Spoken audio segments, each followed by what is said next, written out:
Welcome to the AP Statistics Quideo number 2. Today, we're going to start with the basic question. Now, the basic question looks at a scientific study in which researchers are trying to determine the relationship between one's metabolic rate and their mass. So, in order to do this, they collected the masses of 12 different women, listed here, and their basic metabolic rates, or the amount of calories they burned in a 24-hour period. And they believe that the lean body mass has an important influence on the metabolic rate of that person. So, in order to determine this relationship, it asks us to use our calculator to help construct a scatter plot. So in order to do that, we're going to go to Stat, Edit, and we're going to enter all of our data for the mass in L1 and all of our data for the basic metabolic rates in L2. Then we're going to go to Second, Y equals, and turn on our stat plot, making sure that our L1 value, or our mass, is in the X list, and our L2 values, which is our rates, is in the Y list. Lastly, you're going to go to Zoom 9, and you're going to see that the scatter plot pops up on the page. In order to get a better representation of the scatter plot, I decided to graph it out on paper. Now, when you look at the scatter plot, you want to use the data that's given to decide the direction, the form, and the strength of the scatter plot as you look at the relationship between the X variable, the explanatory variable, and your lean body mass in this case, and the Y variable, which is your response variable, which is the basic metabolic rate. First, you're going to look at the direction of the relationship. Is it positive or is it negative? Now, a relationship is positive when the explanatory variable increases and the basic metabolic rate, which is your response variable, increases at the same time. So this is clearly the case, as when you look at the higher end lean body masses, you also get those associated with the higher end basic metabolic rates, and the same thing with the lower lean body masses being associated with the lower metabolic rates. So gradually, as this increases, the X variable increases, so does the Y variable increases as well. So that shows a positive relationship. Now, you're going to look at the form of the relationship next. So that determines the shape, whether it's linear, curved, or nonlinear, any one of those. Now, a linear relationship is, just like it sounds, is a straight line. Now, it's pretty clear that this relationship follows a straight line. Aside from that one point there, it pretty closely ties into a linear form there. Had the data scatter plot been like something like that, or parabola, or something along those lines, it would have been considered curved or nonlinear. Now, lastly, we're going to look at the strength of the relationship. This determines how well correlated the two data sets are. Now, the strength or the correlation of the data set can be determined based on how closely the data follows that linear line that we talked about in part 2. So, does it follow linear form? And in this case, you can clearly see that if there's a line that's drawn through roughly around through the middle, that the data closely ties toward the line, proving that there is a very strong linear positive relationship between the variables.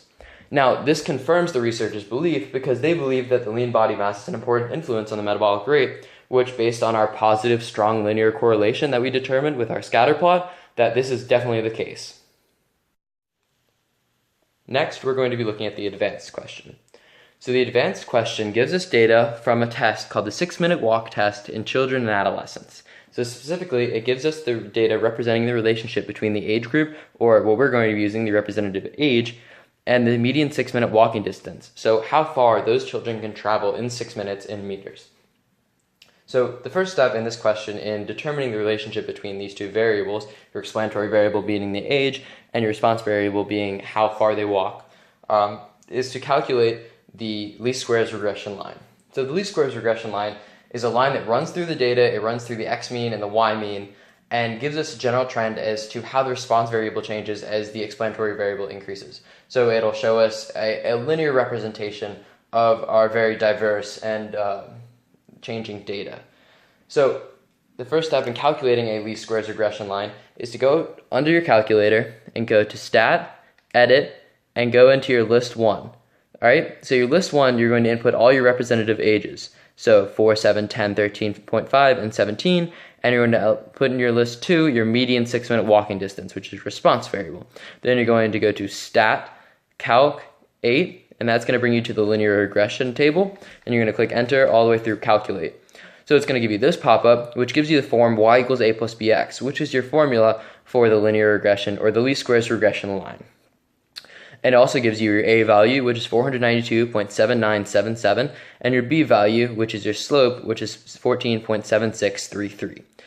So I took the liberty of adding, of placing the A and B values into the formula and writing it out for you here. So you have y hat is equal to 492.7977 plus 14.7633x. So in this case, 492.7977 is your y-intercept, which means that when x equals 0, that's going to be your output, your y hat. But because our data doesn't include x equals 0, it starts at 3, we cannot adequately say that that is the projection for that point. However, the next, you're going to be looking at the slope, which is 14.7633, which we can use. So that basically means that for every time that the child's age increases by 1 year, the distance that they're able to travel, the median 6-minute walk distance, is going to increase by 14.7633 meters. Now, you would use this least squared regression line to project any kind of output, your y hat, over the course of the explanatory variables range. So in this case, it goes from 3 to 18, covering all the children and adolescents. If you were to try to project any y hat, any output of the median distance traveled outside of that range, then you would get a very inaccurate answer. We don't do that because that's called extrapolation. So the next step in comparing this relationship is to go and create a residual plot. Now the residual plot is going to show you how each one of the points specifically relates either above or below the least squared regression line that we calculated there. So in order to create a residual plot, you're going to go to Stat, Edit, and you're going to scroll over to list 3. Now I've already had this done, but I'm going to show you the steps to do it anyways.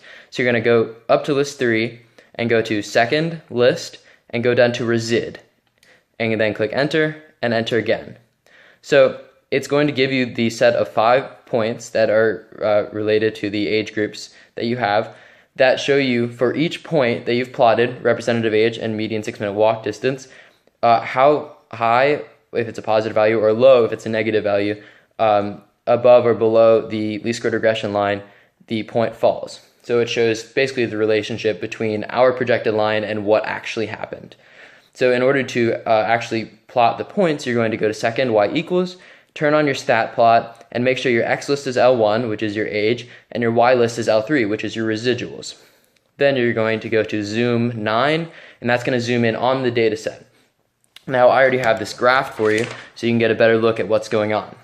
So as you can see, there's not really any definite trend between the residuals up here and the representative age. I mean, there's no curved relationship, there's no linear relationship. It's pretty much just scattered throughout, which is good. That's what you're trying to find if you're looking for a linear, strong relationship with a good correlation between the explanatory and the response variables. So as you can see, on the y-axis we have the residual, and on the x-axis we have the representative age. And the line 0 here represents the least squared regression line. And each one of these points is the residual, how high above or below the actual observation falls compared to our projection. So because it's scattered, this is very normal. There aren't any unusual features. However, if there was an unusual feature, let's say it was a curved relationship, that would basically tell us that the relationship between the two variables is not very well correlated. It's a very weak relationship, and not necessarily it's a very weak relationship, but that it's not a linear relationship, and that's what we're looking for in our residual plot. So even if it could be correlated, like it starts here and it curves all the way down here, that could still be a very strong relationship, but it wouldn't be a good linear projection. It wouldn't be a very wise decision to use a linear regression or least squared regression line in that sense to project data. Lastly, we're going to be looking at the AP question. Now the AP question presents us with data collected by a commercial airline that compares the number of passenger seats on 12 separate aircraft versus the operating cost of those aircraft per hour in dollars. Now, it gives us data right here with the explanatory variable being the number of passenger seats on your x-axis and the response variable being the operating cost per hour on your y-axis. Additionally, it gives us a mini tab printout on the right here that gives us some specific information regarding the different aspects of the two variable data that they collected. So we're going to be using several of these items when answering the questions below. The first of which are the coefficients, the constant coefficients and the seats coefficient. So when we're calculating the least squared regression line, we're going to be using the form y hat is equal to a plus bx. So in this case, when you're finding a, you're going to be looking at the coefficient of the constant, which is also your y-intercept. So that's your a value is 1,136. And this basically means that when x equals 0, when there are 0 passenger seats, the operating cost per hour is going to be $1,136. However, this really isn't accurate because the x equals 0 value falls outside of our tested range. So it'd be extrapolation, it wouldn't be accurate, and we can't actually use that. But it does give us a good starting point as to how the graph and how the data trends upward over the course of the increase of passenger seats. Next, we're given the coefficient of the seats, which is 14.673, which is also our b value and our slope. Now, in this case, our slope basically means that for every increase of one passenger seat, every increase of 1 on the x value, you're going to increase by $14.673 in the operating cost per hour. So this shows us the rate of increase over the course of the explanatory variable. So specifically, I already touched on this sum, but the 1136 value is your a value, which is your coefficient of the constant, and your y-intercept, and the 14.673 value is your b value, or the coefficient of the seats, and is also representative of your slope of the least squared regression line. So next, it asks us to find the correlation coefficient of the operating cost per hour and the number of passenger seats on the plane. So the correlation coefficient, or your r value, basically describes how well the explanatory and the response variables are correlated. So how closely related they are and how one kind of represents the other in a linear fashion. So in this case, on the mini-tab printout, we're given the r squared value, which is 57%. But in our case, we're going to be converting that to a decimal in order to more adequately use that value to calculate for r. So if r squared is 0.570 and we're trying to find r, we simply take the square root of r squared. So the square root of 0.570 would be 0.755. Now, when assessing the correlation coefficient of two variables, we're going to basically put it on a range of values. So the correlation coefficient can exist between -1 and 1. Anything very close to 0 is going to be little to no correlation. Anything negative from negative like 3 to negative 6 is going to be a moderate negative correlation, and from 3.3 to 0.6 is going to be a positive moderate correlation, and then anything above or below 0.6 on either direction is going to be a positive or negative strong correlation. So in this case, we have 0.755, so that shows us a pretty strong positive correlation, meaning that as the number of passenger seats increases, so does the cost per hour, and it follows pretty closely suit to this least squared regression line that it gives us. So overall, we can see that there is a fairly strong relationship between the two variables that are being tested. Lastly, we're going to look at how the relationship would fare if we only looked at the data in between 250 and 350 seats. So as you can see, this least squared regression line runs positive at a moderate slope of 14.673 given the data. But if we were to simply look at the data in the middle, we see that this line would not adequately represent the data at all. In fact, it really goes in the opposite direction of the slope and is much too shallow to really represent the middle data. In fact, if there was a least squared regression line for this middle part of the data, it'd be negative and it'd be much steeper than what we have for it. So that shows us that the least squared regression line that we have does not adequately represent it if you're only looking at the middle part of the data that we collected.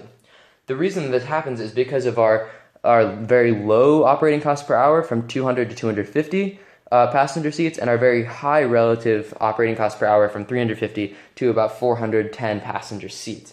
So because there's a low value in the low left corner and high values in the high right corner, you get this narrow or this shallow positive line.